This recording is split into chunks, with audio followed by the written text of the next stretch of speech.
नमस्कार। आप सबका रुद्र वैदिक आश्रम में एक बार फिर स्वागत। बढ़ते हैं अगले पाठ की ओर। पाठ संख्या 49। पिछले पाठ में हमने नैसर्गिक ग्रहों की मित्रता और तत्कालिक मित्रता शत्रुता, उसके बाद फिर हमने पंचदा मैत्री के बारे में जाना। आज जो विषय है वो है तत्कालिक तौर पर किसी पत्रिका में कोई ग्रह शुभ फल देता है या कि अशुभ फल देता है। ग्रह शुभ भी हो सकता है, अशुभ भी हो सकता है। कहने का भाव, शुभ ग्रह किसी पत्रिका में अशुभ फल भी दे सकता है और अशुभ ग्रह शुभ फल भी दे सकता है, जिसे हम तत्कालिक शुभ अशुभ ग्रह देखेंगे। कौन सी पत्रिका में, कौन से लगन में कौन सा ग्रह शुभ या अशुभ है, हम नैसर्गिक तौर पर जानते हैं। नैसर्गिक तौर पर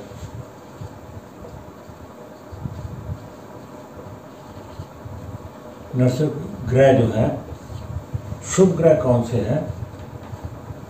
शुभ है गुरु और शुक्र।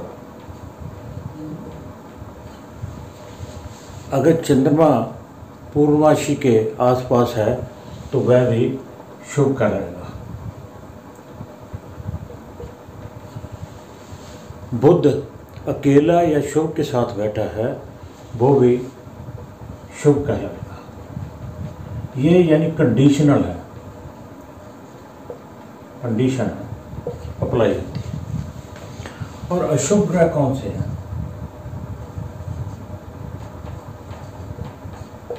सूर्य,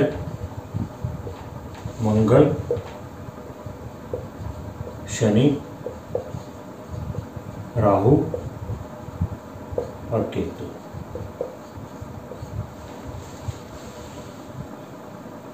चंद्रमा अकेला और पूर्णिमा के आसपास है तो वो शुभ है। अमावस के आसपास सूर्य के पास है तो वो क्षीण है। बुध शुभ के साथ शुभ है, अशुभ के साथ अशुभ है। तो बुध और चंद्रमा दोनों अशुभ भी हो सकते हैं, ये भी कंडीशनल है।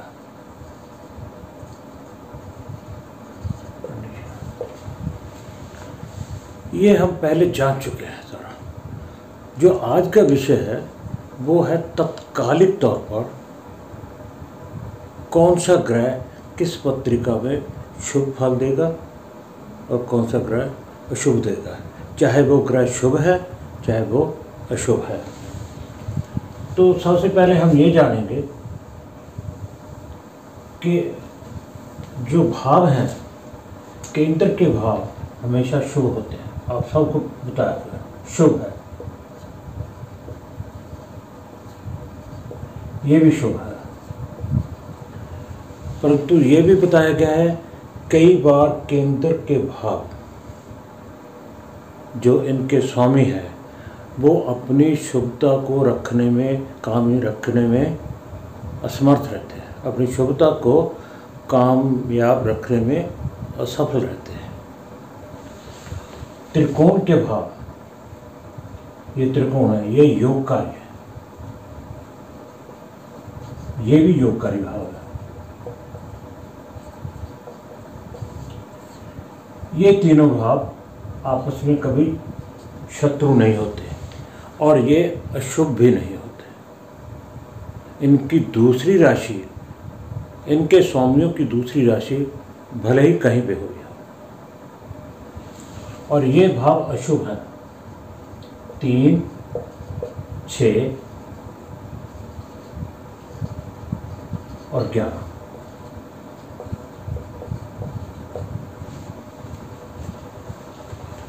दूसरा भाव मार्क है और सातवां भी मार्क है।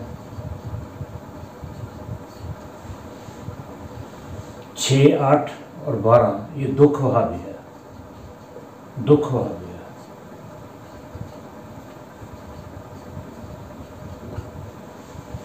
इनका भी हमें ध्यान रखना होगा जब हम कैलकुलेट करेंगे कि कौन से लगन में कौन सा ग्रह उस पत्रिका में शुभ फल देगा या अशुभ फल देगा। सबसे पहले हम मेष लगन बनाते हैं। मेष लगन, अगर किसी की पत्रिका का मेष लगन है, वृष, मिथुन, कर्क, सिंह, कन्या, तुला, वृश्चिक, धनु, मकर, कुंभ और मीन, तो मेष लगन में, मेष लगन जो कि 1 नंबर की राशि है, इस लगन में कौन कौन से ग्रह शुभ फल देंगे और कौन कौन से अशुभ देंगे। शुभ और अशुभ, अशुभ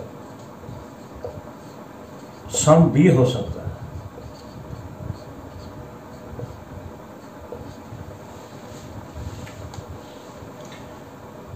सबसे पहले लगन में मेष राशि है।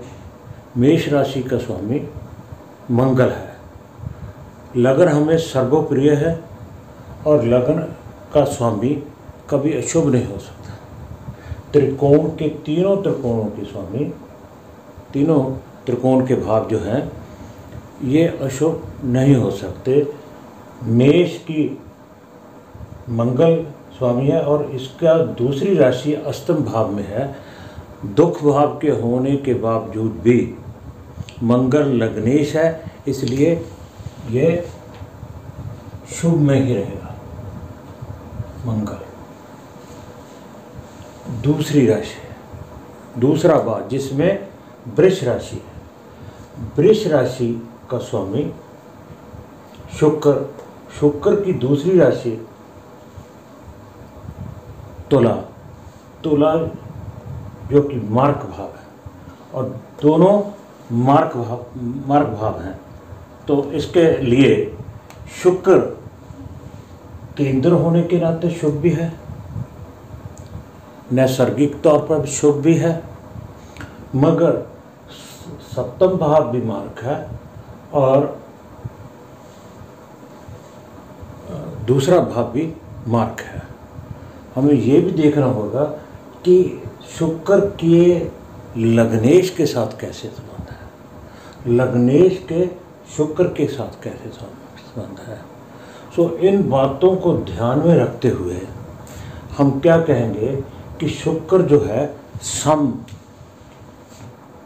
फल देगा, ना ही शत्रु का ना ही मित्र का। तीसरा भाव जिसमें राशि मिथुन, स्वामी है बुध, बुध की दूसरी राशि जो है छठे की राशि। दोनों भाव अशुभ हैं, दोनों भाव अशुभ हैं और दोनों के अशुभ होने के बावजूद बुध हमें दूसरों ग्रहों के भी देखना है कि उसकी स्थिति क्या है, वो अशुभ के साथ बैठा है कि शुभ के साथ बैठा है। सब देखकर यहाँ पर हम लगन के हिसाब से हम बुध को अशुभ ही मानेंगे, बुध को अशुभ मानेंगे। और बुध के साथ साथ अगली राशि आ जाती है चंद्रमा।